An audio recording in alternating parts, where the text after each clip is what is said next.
Hi hello नमस्कार। तर तुमचं स्वागत आहे पुन्हा एकदा आपल्या नवीन व्हिडिओमध्ये। तर आज आहे दसरा आणि दसऱ्याच्या तुम्हाला सर्वांना हार्दिक हार्दिक शुभेच्छा। तर असं सकाळी छान असं मस्त मॉर्निंगला देवपूजा वगैरे केली, छान असं दर्शन वगैरे घेतलं, त्यानंतर छान अशी तुळशीला पाणी घालून तुळशीची पूजा करून घेतली। त्यानंतर मग दुपारी आम्ही दोघी खाली गेलो गाडी धुण्यासाठी, कारण स्वीटूचे पप्पांना बाहेर गावी गेलेले आहेत कामानिमित्त। ते असते तर त्यांनी गाडी वगैरे धुतली असती, तर म्हटलं चला आपण गाडी वगैरे धुवू, काढून त्याला हार वगैरे बनवू। तर मग मी आणि श्रीशा खाली गेलो, छान अशी मस्त पप्पाची गाडी धुवून काढली आणि मग नंतर आजी बाबांना बोलवलं, त्यांनी फुलं आणून दिले, हार वगैरे। तर मला माझ्या मैत्रिणींनी कॉल करून विचारलं, मी एक दोन व्हिडिओमध्ये आजी बाबा बोलत होते, तर ते बोलले आजी बाबा कोण आहेत? तर त्यांचे ना एक फ्रेंड आहेत, म्हणजे स्वीटूच्या पप्पांचे। तर त्यांची फॅमिली म्हणजे ते सोबत आलेले त्यांच्या मुलासोबत केरळ फिरायसाठी। तर मग त्यांना माहीत झालं की स्वीटूचे पप्पा वगैरे इथं नाही आहेत, तर ते मला येतात सोबत वगैरे नाही का। आणि छान वाटतं की त्यांना पण छान वाटतं की आपले मराठी कोणीतरी भेटलेत, बोलतेत, कारण केरळमध्ये काही केरळच्या लोकांची भाषा वगैरे त्यांना पण समजत नाही। त्यानंतर मग मी असं इथं दसऱ्याची छान अशी पूजा वगैरे करून घेतली, जे बुक्स वगैरे होते घरात जे त्यांची छान अशी पूजा वगैरे केली। तर त्यामुळे मग ते येत असतात इथं नाही का, मी त्यांना कधी मधी बोलवत असते आणि त्यांनाही खूप छान वाटतं आल्याच्या नंतर। हे बघा स्वीटू त्यांना हार करूनच देत नव्हती, खूप वेड्यावानी करत होती, फुलं ओढत होती, दोरा ओढत होती, बाहेर पळत होती। तर त्यानंतर मग बाबांनी आणि आजीने हार केला, तर मग मी असा दरवाजाला हार बांधून घेतला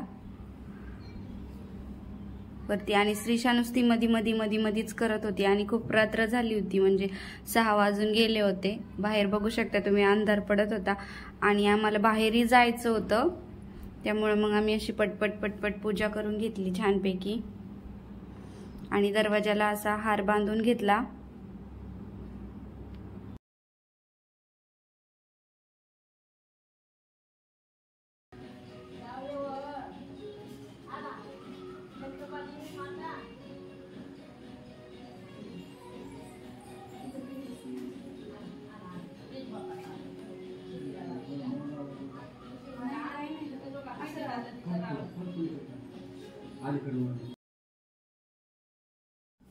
त्यानंतर मग आम्ही खाली गेलो, आजीबाबांनी छान अशी गाडीची पूजा वगैरे केली, बाबांनी छान गाडीला हार वगैरे बांधला। त्यानंतर ना आम्हाला बाहेर जायचं होतं, कारण इथं रावण दहन होणार होतं आणि जेवढे आपले महाराष्ट्रीयन आहेत तेवढे ताईन ते सगळे एकत्र येऊन दसऱ्याच्या शुभेच्छा देणार होते आणि सोनं लुटणार होते, तर त्याचा पण कार्यक्रम होता। त्यामुळे मग आम्ही इथं बाहेर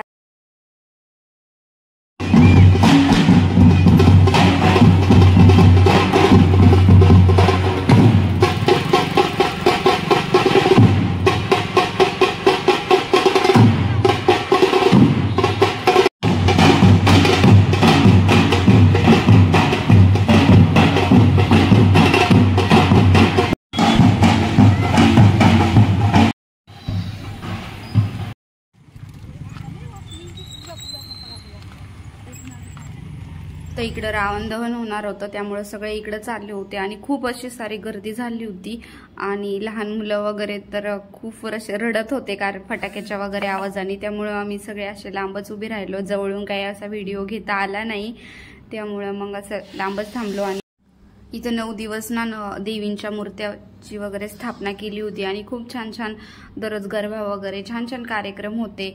तर आज शेवटचा दिवस होता, तर बघू शकता तुम्ही किती सारी गर्दी होती रावण दहन करण्यासाठी आणि छोटे मुलं आवाजाने वगैरे खूप रडत होते, त्यामुळे मग आम्ही असं लांबच उभी राहिलो आणि जेवढा व्हिडिओ घेता आला तेवढा शक्य झाला तेवढाच घेतला, कारण श्रीशा पण खूप रडायला लागली होती, कारण फटाक्यांचा वगैरे खूप आवाज येत होता। त्यामुळे मग आम्ही इथूनच व्हिडिओ वगैरे काढला।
मराठी ताई भाऊन ते आहेत जे सर्व्हिस निमित्त बाहेर राहतात, ते सगळे एकत्र येऊन दरवर्षी एकत्र येऊन दसरा सेलिब्रेट केला जातो। तर इथं सगळे असे छान एकत्र जमले होते, त्यांची मुलं वगैरे छान असे खेळत होते सगळे एकत्र आल्याच्या नंतर। तर दसऱ्याचं महत्त्व काय आहे, दसरा आपण का सेलिब्रेट केला जातो हे आपल्या मुलांनाही पुढे कळायला पाहिजे, त्यासाठी हा कार्यक्रम आयोजित केला जातो आणि सोनं लुटलं जातं, एकमेकांचे आशीर्वाद घेतले जातात, शुभेच्छा दिल्या जातात। तर हे बघू शकता तुम्ही सगळे इथे आपल्या असे नगर साईडचे किंवा सातारा सांगली म्हणजे आपली महाराष्ट्रातले सगळे एकत्र येऊन छान असं सेलिब्रेट केलं जातं। तर जे मोठे आहेत त्यांचे आशीर्वाद घेतले जातात, जे लहान आपले सारखे वारके आहेत त्यांना हातात हात देऊन शुभेच्छा दिल्या जातात। तर आपल्या मुलांनाही बाहेर राज्यात राहून दसरा का सेलिब्रेट केला जातो, दसऱ्याचे महत्त्व याविषयी जे मोठे आहेत ना त्यांनी म्हणजे ज्यांना दसऱ्याविषयी माहिती आहे ते पुढे येऊन छान असे स्पीच वगैरे दिलं त्यांनी। हे बघू शकता इथं किती छान असे दसऱ्याचे म्हणजे आपट्याची पानं भेटलेत आणि नंतर मग असा सोनं लुटण्याचा कार्यक्रम सुरू झाला आणि सगळ्यांनी एकमेकांना छान अशा शुभेच्छा वगैरे दिल्या आणि खूप सारं सोनं लुटलं आणि ज्यांना काही दसऱ्याविषयी माहिती होतं त्यांनी खूप छान स्पीच वगैरे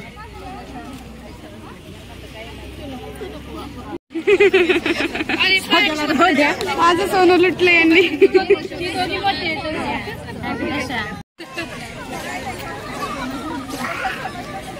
ओय मॅडम व्हिडिओ करायला तुम्ही युट्यूबवर आले पाहिजे ना।